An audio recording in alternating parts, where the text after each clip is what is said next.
Hello student, आज आमी बहुपुंटा की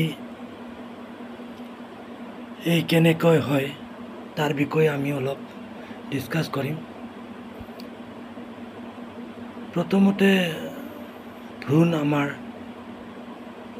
एटा बिছত एटाहे embryo बा भ्रूण थाके, किन्तु कयटामान उद्भिद प्रजातित एटा बिছত माने एटा सीडत एटातके बेছি भ्रूण দেখা যায়। तार मेन कारण बहुत হ'ব পাৰে। तार মাজত এটাটো হ'ল আমাৰ ভ্ৰূণাধাৰ আগুৰি থকা প্ৰদেশ কোকৰ কিছুমান কোকে বিভাজন হ'বলৈ ধৰে আৰু টেমুনা বান্ধি ভ্ৰূণাধাৰৰ ভিতৰলৈ সোমাই যায়। যিবিলাক ভ্ৰূণ লৈ বিকশিত হয়, এইটো হ'ল আমাৰ এটা পদ্ধতি যাৰ দ্বাৰা কি হ'ব এটা বিছত এটাতকৈ বেছ হ'ব পাৰে। Thank you. এতিয়া আমি এনচাৰটো চাওঁ। এনচাৰটো চাওঁ, লিখি লোৱা এনচাৰটো।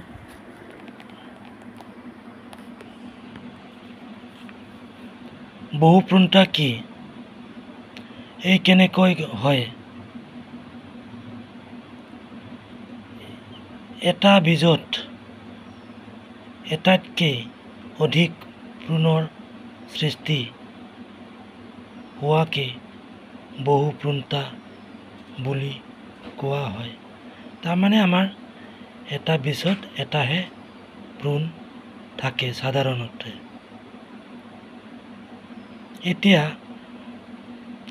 এই কেনেকুৱা হয়, অৰ্থাৎ বহুপুণ্টা কেনেকুৱা হয়, তাৰ উত্তৰটো আছে আমাৰ ভ্ৰূণাধাৰক আৱৰি থকা প্ৰদেশৰ কিছুমান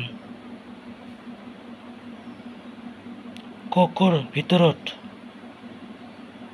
বিভাজন হ'বলৈ ধৰে আৰু টেমুনা বান্ধি ভ্ৰূণাধাৰৰ ভিতৰলৈ সোমাই যায়।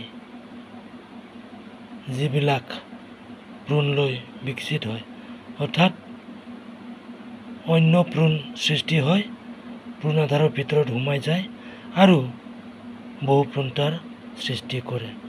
এইটোৱে হ'ল আমাৰ বহুপুণ্টা হোৱাৰ কাৰণ। Thank U.